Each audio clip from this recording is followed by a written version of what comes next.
As perseguições. Essa frase aí do Alexander Mann, é assim Alexander Mann porque ele é russo. Também foi um mártir esse Alexander Mann. Ele disse o seguinte: nenhuma criatura viva, exceto o homem, é capaz de assumir um risco, e até mesmo o risco de morte, por causa da verdade. Milhares de mártires que já viveram são um fenômeno único na história do nosso sistema solar. Pode passar. É interessante porque a perseguição ela começou com os judeus. Quem perseguiu primeiro a igreja foram os judeus. E Roma era o protetor. Não é assim que a gente vê no Novo Testamento? Vem os judeus vêm e eles querem massacrar os cristãos, né? O que a gente vê lá? Paulo apelando para César, apelando para Roma para escapar. E Roma acabava, no seu sistema legal, acabava protegendo a igreja. E depois, lá pelo ano 60, há uma inversão. Quem protegia passa a ser o grande algoz. E Roma passa a ser o grande perseguidor da igreja. É interessante, é claro que aqui nós vamos falar dos mártires, e é interessante que na igreja primitiva os mártires têm assim uns fatos pitorescos, né? Era muito comum comemorar o aniversário dos mártires. Só que depois de mortos. E no dia da morte, não no dia do nascimento. Porque na verdade eles entendiam assim que aquele é que era o dia mais feliz de cada um deles, porque eles então começou a verdadeira vida eterna com Cristo a partir daquele dia. E eles lembravam então, né? Era feita uma comemoração de um aniversário. Interessante. Vamos lá. A perseguição romana, então. Vamos direto para a perseguição romana. Ela aconteceu do ano 60 até o ano 320, mais ou menos. Foram 10 grandes perseguições. A primeira foi com Nero. Temos um legítimo descendente de Nero aqui conosco, né?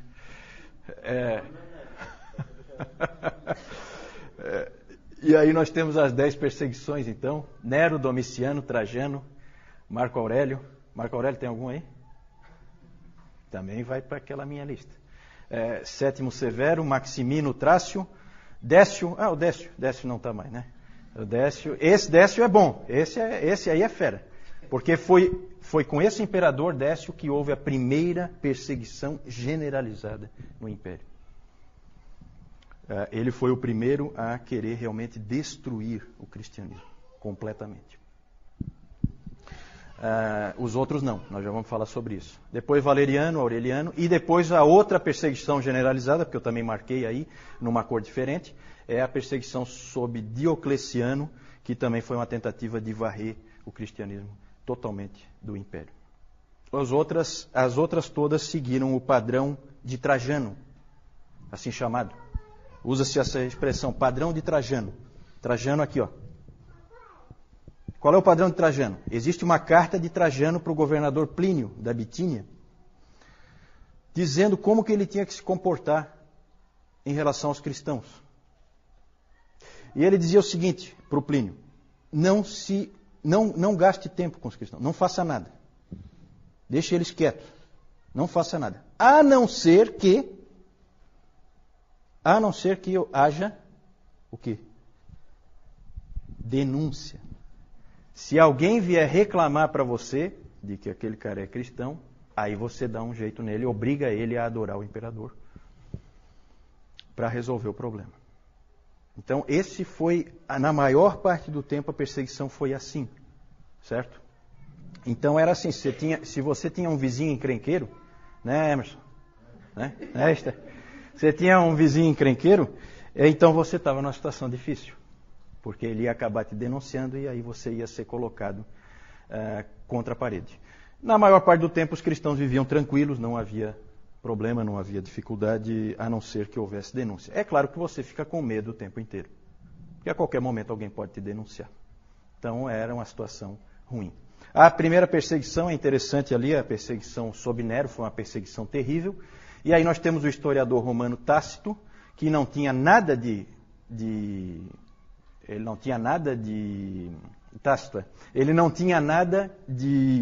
amigável em relação ao cristianismo, ele não é amigo do cristianismo, de jeito nenhum, mas ele descreveu o que aconteceu. E é interessante o que ele diz, né? Horrível, na verdade.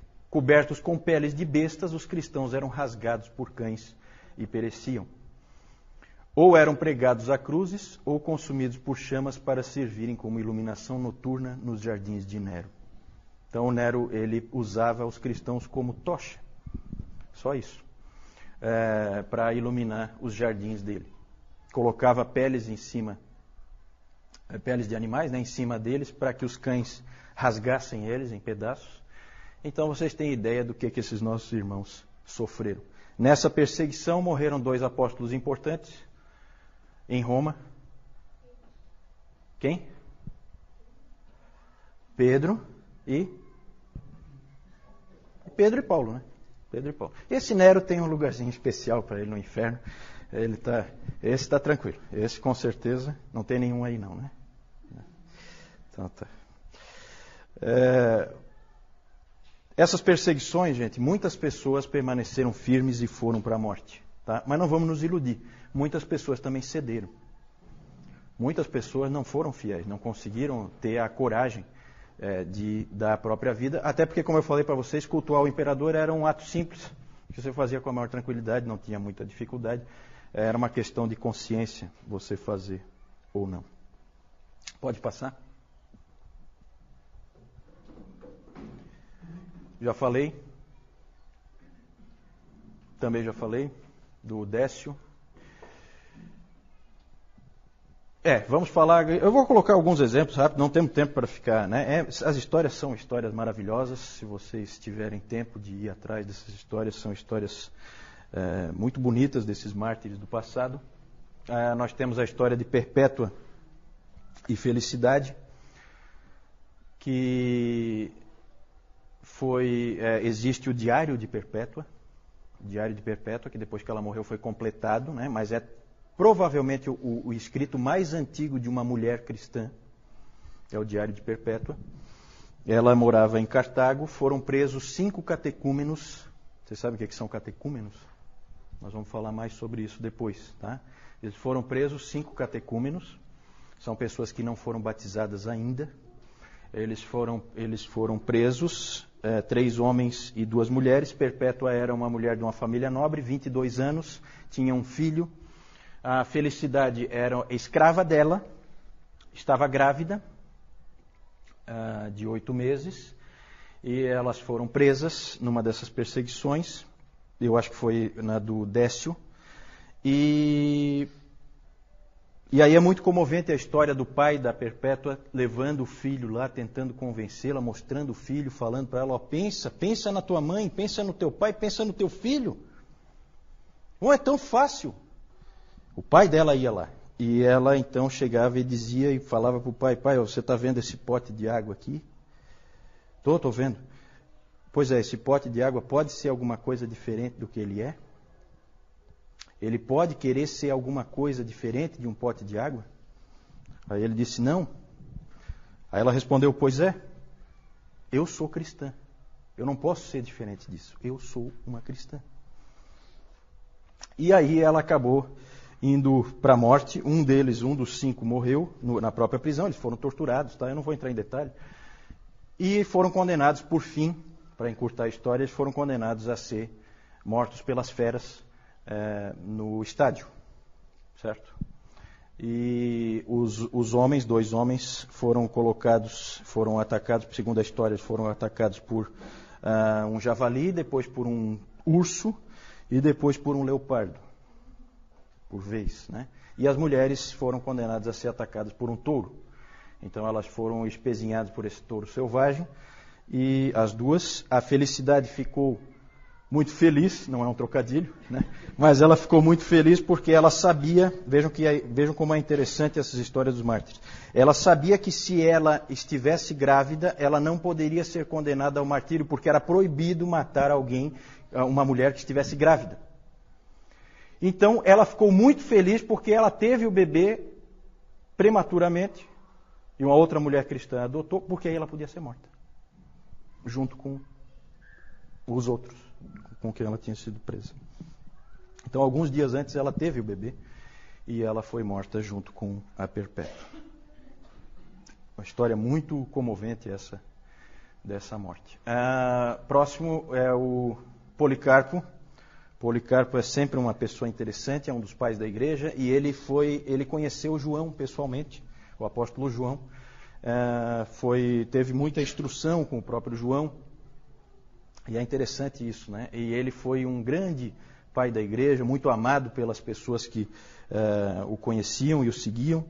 E esse Policarpo, várias vezes o povo dele deu um jeito dele escapar da perseguição, mas ele teve um sonho uma vez em que ele era queimado e tal, e ele viu que Deus queria que ele parasse de fugir e que ele fosse finalmente morto. E a história é uma história fantástica, vale a pena vocês lerem, nós não temos tempo de ver aqui, mas o diálogo dele com o governador lá, romano, é um diálogo fantástico, né? Tem episódios assim fantásticos, né? Os cristãos eram chamados de ateístas.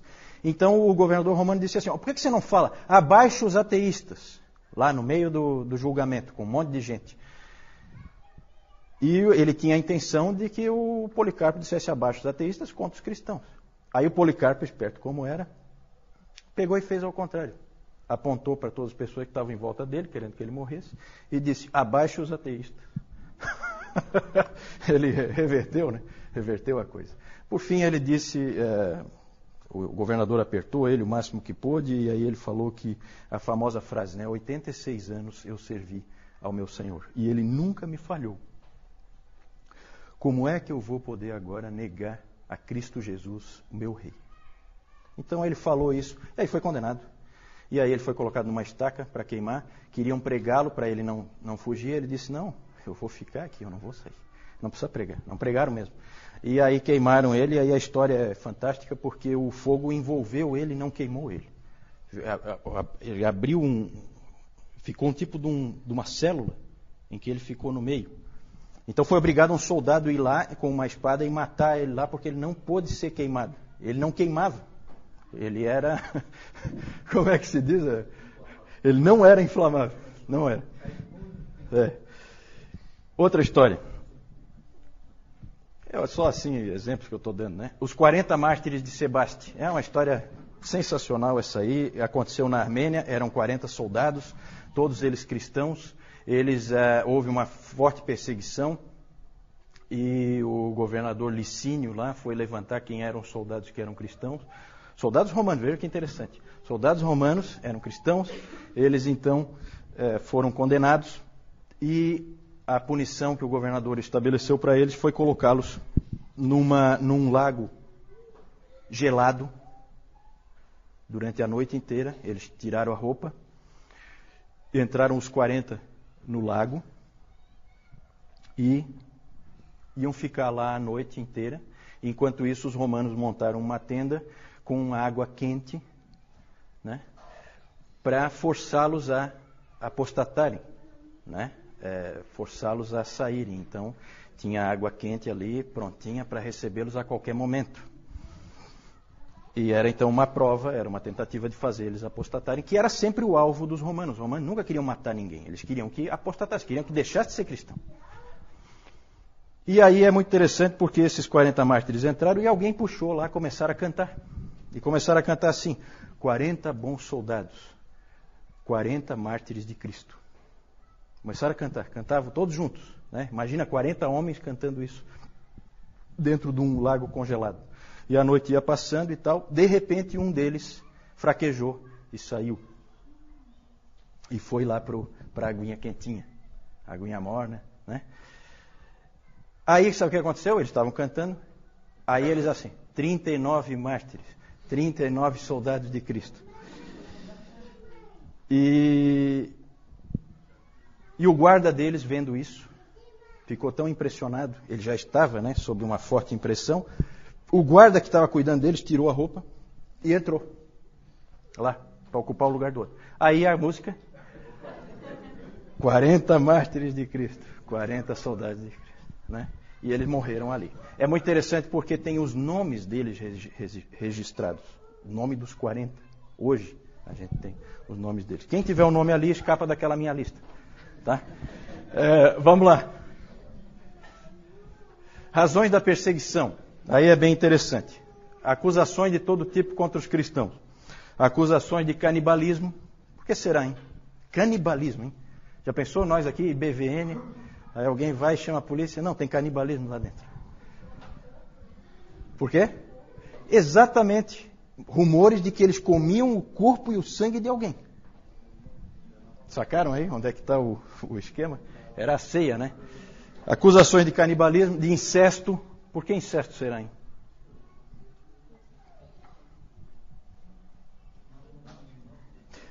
Porque chamavam de irmão, irmã, né? Então era casado com a irmã. Falta de patriotismo. Falta de patriotismo porque não adoravam o imperador, não participavam de diversas festas cívicas, porque essas festas sempre tinham imoralidade no meio, sempre tinham culto aos deuses no meio, culto ao imperador.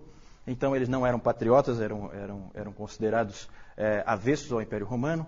Ódio à raça humana. Ódio à raça humana.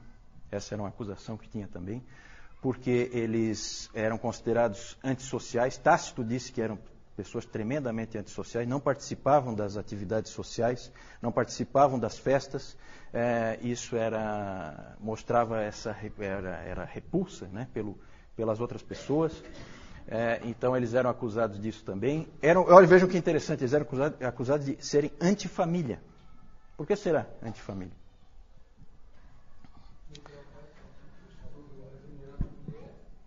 Não é porque... Tipo o que a gente viu ali a história da Perpétua, né? Certo? Ela acabou abandonando o filho, o pai, a mãe, né? Por causa de Cristo. Certo? E quando os romanos tinham aquela coisa que a gente vê em muitas religiões pagãs, de adoração aos antepassados. Então, depois João vai mostrar um altar aos antepassados, para você cultuar os antepassados e tal. Tudo isso aí eles não tinham. Eles eram cristãos. O cristão não tem nada disso. O cristão não adora ninguém a não ser Deus. E eram acusados como de serem a causa de todas as catástrofes possíveis e imagináveis. Tudo de ruim que acontecia era culpa deles, dos cristãos. Tudo. O Tertuliano até tem uma frase interessante, Tertuliano, que ele diz assim, se o Tibre transborda, o Tibre é o principal rio lá da Itália, né, que passa lá por Roma. Se o Tibre transborda, se o Nilo não chega aos campos, se o céu não se move, provocando a estiagem, ou se a terra se move produzindo um terremoto, se há uma fome, se há uma peste, o clamor é um só: joguem os cristãos aos leões. Era assim que a coisa funcionava. Sempre a culpa era dos cristãos. Conforme o Império Romano foi declinando, isso foi piorando bastante para o lado dos cristãos. Certo? Que aí era a culpa deles. O Império vai mal, culpa da presença dos cristãos. Acusado de pobreza, né? Minúcius Félix disse que na verdade isso aí é motivo de orgulho, não é de... Mas naquele tempo era motivo de acusação. E a mais estranha de todas, acusado de ateísmo, como nós vimos na história do Policarpo. Por que será em ateísmo? Eles adoram um Deus que é invisível. Deus invisível não conta. Na cabeça do romano, Deus invisível não conta. Né? Então, adoravam um Deus invisível. Né? E adoravam um homem. Então, ateísmo. Então, acusações bem estranhas. Mas o principal, o que mais pegava mesmo, é o próximo aí, que é a recusa em adorar o imperador. Ali pegava. As outras acusações até dá para encarar. Mas é evidente que Roma tinha uma preocupação com esse tipo de atitude, de não adorar o imperador, porque a adoração ao imperador era vista como uma coisa patriótica, cívica. Se você começa a ir contra isso, você, na verdade, está colocando o império em risco aos poucos. É um que não quer, outro que não quer, daqui a pouco ninguém quer. Então, havia um medo do império. Então, isso aí foi uma das principais causas de morte para os cristãos nessa época. Pode passar. Mais tarde, eles passaram a ser perseguidos só por terem o nome de cristãos. Aí já é coisa do preconceito mesmo. Todo mundo passou a odiar os cristãos provocam todas as catástrofes que acontecem. E aí no segundo, no terceiro, no quarto século e no quinto século também, era muito comum, sempre em todos os cultos, eles liam esse texto de 1 Pedro 4,16. Mas se sofrer como cristão, não se envergonhe disso, antes glorifique a Deus com esse nome. Porque você está sofrendo só por causa do nome, mais nada. Só porque você é cristão. E isso foi o que acabou acontecendo mais tarde. Pode passar? propósito que os romanos tinham com a perseguição, principalmente a apostasia, e acabava martirizando os obstinados, os que não cediam. Certo? Vamos adiante.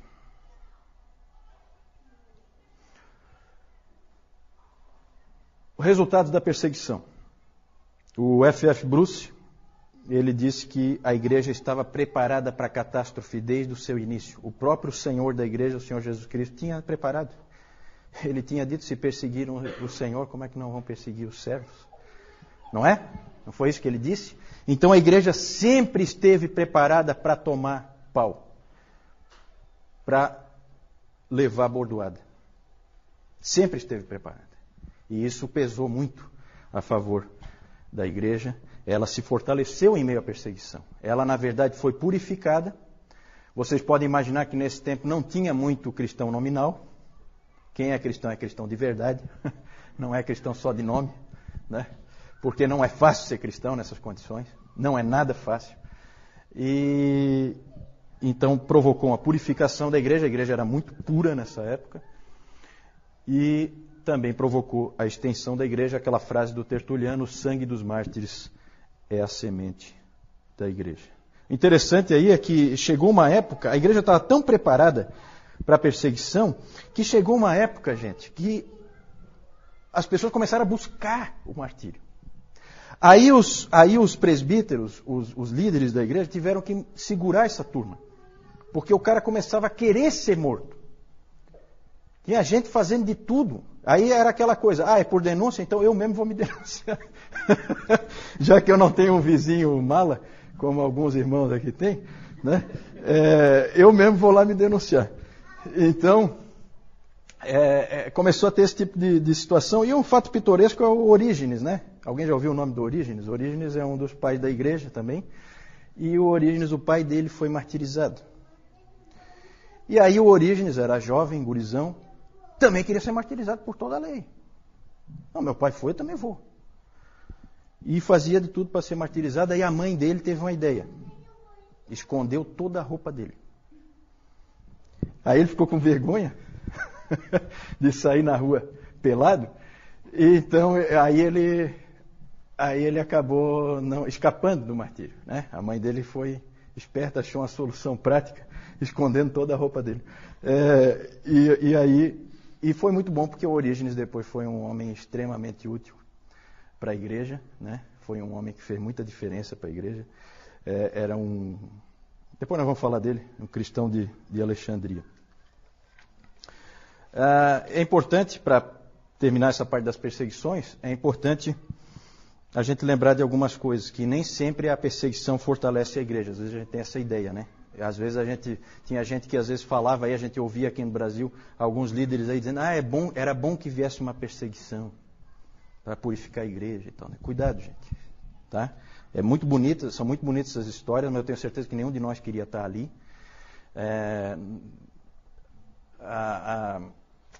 Às vezes a igreja realmente foi purificada e aumentou, mas também houve vezes em que isso não aconteceu. Houve vezes em que a igreja foi dizimada em diversos lugares, certo? Nós vamos ver isso aí mais para frente, especialmente na Ásia e na África, a igreja foi completamente dizimada e destruída por perseguições. Outra observação é que a gente pensa muito nos primeiros séculos, nesses 250 anos ali de perseguições no Império Romano, a gente pensa muito como a época da perseguição aos cristãos, não é verdade? A gente tem essa tendência, né? Quando, na verdade, com certeza, a gente pode dizer com certeza, que o número de cristãos martirizados naquele tempo, nesses 250 anos, é menor, bem menor, do que o número de cristãos martirizados nos últimos 50 anos no mundo. Certo? Então a gente não pode esquecer nunca, gente, da igreja sofredora hoje. Aqui, como nós vemos aqui, esse aqui é o Coliseu, tá? Aqui são os cristãos que eles vão ser sacrificados pelas feras. Aqui a gente pode ver um leão saindo aqui. O que acontecia? Eles deixavam vários dias os animais sem comida, para que quando eles entrassem não tivessem escapatória. Eles já iam atrás de comida. E a comida aqui seriam os cristãos.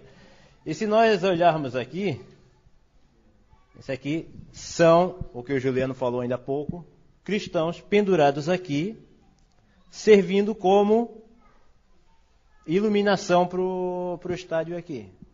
Então, além dessa carnificina aqui, ainda tinha outra coisa aqui bem parecida. E o causador disso tudo aqui foi aquele que o o Nero, que não tem ninguém aqui com esse nome, né? Pode.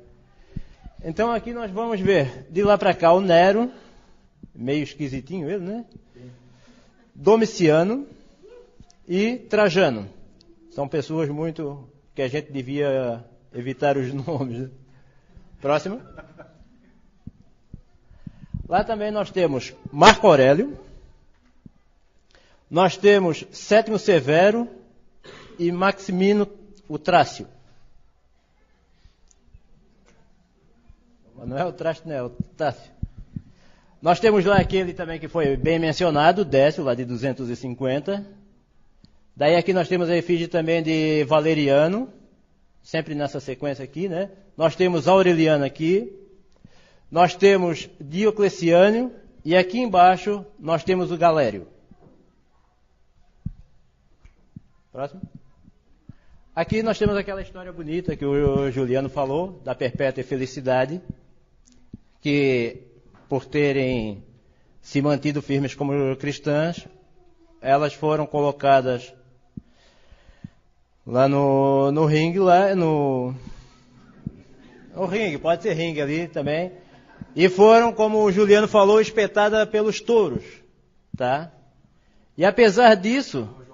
Depois o soldado finalizava. Para a pessoa morrer, porque o animal não matava definitivamente. Então o soldado ia lá e finalizava.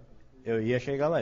Era a próxima coisa que ia dizer. Depois disso, quando elas ainda estavam vivas, elas ainda eram espetadas pelas espadas. E aqui a gente pode ver ali a Perpétua ainda tirando a espada que ela foi cravada aqui nela.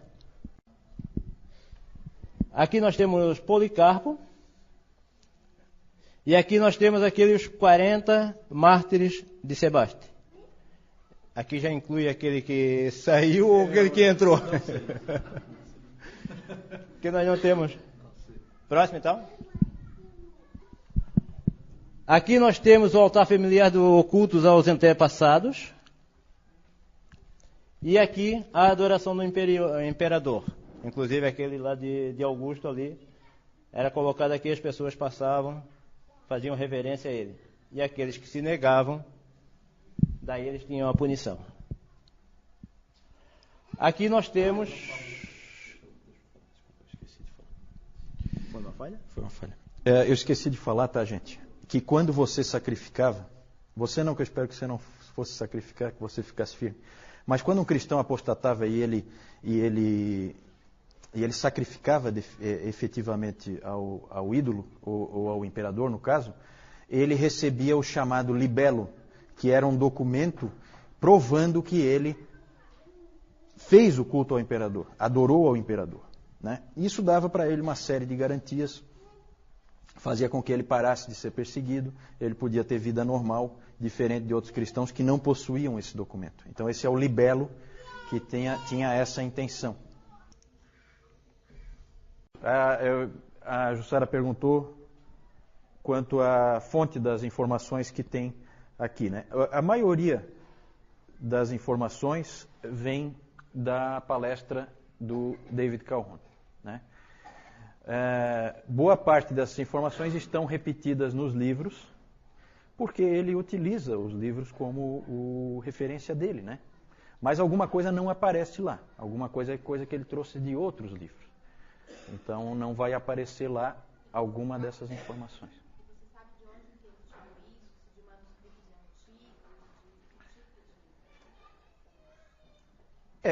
antigos? Na verdade, a Jussara então perguntou de onde é que ele deve ter tirado isso. O David Calhoun, ele é um historiador da igreja, ele tem vários livros publicados e ele leu extensivamente livros de história, ele lê extensivamente livros de história. Então, essas informações ele tira desses livros. né? A história, na verdade, vai se construindo. A principal fonte dessa história antiga que nós estamos vendo, a principal fonte de referência, sempre foi e continua sendo o livro, nós vamos falar mais para frente, a História Eclesiástica de Eusébio de Cesareia. A maior parte dessas informações da história antiga nós temos por causa dele, porque ele escreveu um livro de história. Ele, inclusive, é considerado o pai da história da igreja. Esse livro, História Eclesiástica, é uma fonte primária de referência. E aí, claro, tem todas as pesquisas e tal. Especialmente agora, nos Estados Unidos, está saindo um trabalho fantástico de um professor lá, Moffat é o nome dele. Ele está escrevendo em vários volumes a história da igreja na Ásia. Então é um trabalho de pesquisa muito grande que ele está fazendo. Ele está tentando resgatar essa história que meio que se perdeu. Alguma coisa o Calhoun já traz. Oi. A pergunta é sobre Nero, onde é que ele está posicionado e como que está estruturada a sequência que nós fazemos aqui do curso. A sequência, vocês vão perceber que ela não é exatamente cronológica, ela é em tópicos.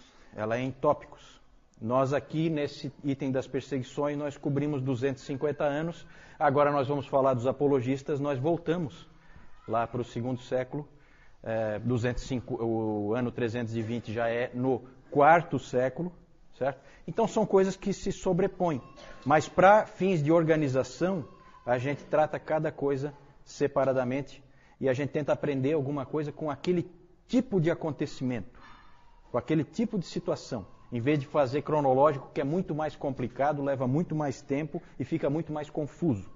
Quanto ao Nero, o que se crê é que o Nero incendiou Roma, mas isso aí é uma coisa que não é possível provar. Não é possível provar. E foi sim no primeiro século. Foi no primeiro século. Certo? Nero foi imperador no primeiro... interessante. Fui perguntado sobre a destruição do Templo de Jerusalém. Uma coisa interessante quanto ao crescimento da igreja é esse aspecto aí. A migração da influência dos apóstolos, dos judeus para os gentios, veio na época certa. Porque se tivesse ficado no meio dos judeus, poderia ter se perdido. É claro que Deus tinha controle disso, ele é soberano e ele tinha tudo já planejado na sua providência. Jerusalém foi tomada e destruída no ano 70. No ano 70. Ela foi completamente destruída, nós temos lá as ruínas lá hoje do Muro das Lamentações, pelo general, agora eu vou trazer ele para mim aqui, né? Apesar de ser nome bíblico, escapou só pela metade, porque o general Tito que depois também se tornou imperador, ele foi quem invadiu Jerusalém e arrasou completamente. E depois, no ano 135, finalizaram o serviço e acabaram de vez com o país chamado Israel. Foi destruído completamente, deixou de existir e só passou a existir novamente agora em 1948, né? Isso. Mártires é uma palavra, a palavra mártir significa, quem é que sabe? Testemunha. Mártir é uma testemunha. Só que é um nome que ganhou uma conotação especial, técnica, para identificar pessoas que morrem por causa da verdade, por causa de uma crença que eles têm. Esses são os mártires.